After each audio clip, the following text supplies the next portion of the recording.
অসম সত্ৰ মহাসভাই শোণিতপুৰ জিলাৰ ঢেকিয়াজুলি সেতু বন্ধন অনুষ্ঠানটি পতাৰ কথা বা এইটো আয়োজন কৰিছোঁ আমি তাৰ বাবে আজি এখন ৰাজহুৱা সভা অনুষ্ঠিত হয় ঢেকিয়াজুলি এলোকেডি কলেজত আৰু ৰাইজৰ যথেষ্ট সহায় পোৱা গৈছে।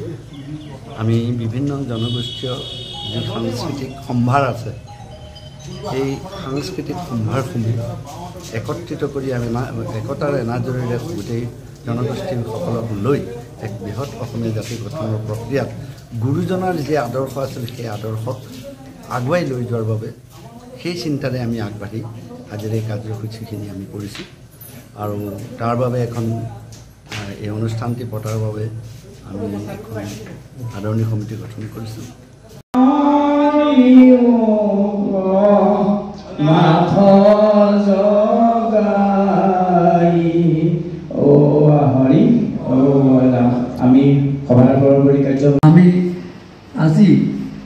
আজি আমি বিগত দুবছৰৰ ভিতৰত ভাৰতৰ 15খন ৰাজ্যত আমি আমাৰ সদৌ অসম সত্ৰ মহাসভাৰ শাখা গঠন কৰিছোঁ। আমি নামঘৰ প্ৰতিষ্ঠা কৰিছোঁ, কৰিবলৈ প্ৰচেষ্টা কৰিছোঁ বিভিন্ন ঠাইত। আমি আপোনালোকে জানে যে আমেৰিকা যুক্তৰাষ্ট্ৰতো নামঘৰ প্ৰতিষ্ঠা হৈছে, আপোনালোকে নিশ্চয় জানে। আৰু সেইটো আমাৰ পৰম শ্ৰদ্ধাৰ সত্ৰাধিকাৰ, আমাৰ আউনীআটী সত্ৰাধিকাৰ পীতাম্বৰ দেৱ গোস্বামী প্ৰভু, তেখেতে আমেৰিকা যুক্তৰাষ্ট্ৰত নামঘৰ প্ৰতিষ্ঠা কৰি আহিছে। গতিকে আমি সকলো জাতি জনগোষ্ঠীক লৈ আমি যি সমন্বয় আগতে আছিল, আপোনালোকক আমাৰ তুলসীবৰ ঠাকুৰদেৱে কৈ গৈছে যে সেতু বন্ধ আগতে পাতিছিল সেতু বন্ধ, আৰু তেওঁলোকে সেতু বন্ধ এতিয়াও পাতে। সেতু বন্ধ আৰু ছটা ৰাগৰ ভিতৰত পঞ্চম ৰাগে গাইলা হৰি বুলি কৈছে, মানে মহাপুৰুষ শংকৰদেৱৰ দৃষ্টিত শ্ৰীকৃষ্ণৰ ৰাসক্ৰিয়াত যিটো পঞ্চম ৰাগে গাইলা হৰি বুলি কৈছে, এই পঞ্চম ৰাগটো কি চাবচোন আপোনালোকে। ক'ৰবাত বসন্ত ৰাগ বুলি কৈছে, ক'ৰবাত মেলখোজ বুলি কৈছে। আচলতে কি আমি ক'ৰ পৰা যাম? সময় ঠিক আছে, বসন্ত ৰাগ কোনটো সময়ত পৰিৱেশন কৰা হয় যে দুপৰ নিশা, মানে 12টাৰ পিছত, ঠিক আছে বাৰু, সময় ঠিক আছে, কিন্তু ৰাগটো কোনটো সেইবিলাক আমি আচলতে এতিয়াই সিদ্ধান্ত কৰি থৈ যোৱাটো ভাল হ'ব। এইখিনি হ'ল আমাৰ সমালোচনা। মই এইকাৰণে সমালোচনা কৰিছোঁ, মই আগতে কৈছোঁ যে আচলতে সত্ৰীয়া কি সত্ৰ মহাসভাৰ লগত আগতে কিছুদিন মানে থকাৰ সুযোগ পাইছিলোঁ। সেই জোৰ ধৰা ৰাস্তাৰ যিখিনি ৰাস্তা একে বালি সত্ৰৰ পৰা বৰদোৱালৈকে, আই কনকলতাৰ উত্থানলৈকে, শ্ৰীৰামপুৰ সত্ৰ, ইফালে থকা আমাৰ মানে বেটিয়নী সত্ৰৰ পৰাকে লৈ এই গোটেইখিনি সত্ৰত কিছু কাম কৰিছিলোঁ কেশৱানন্দ দেৱ গোস্বামীৰ আণ্ডাৰত অধীনত।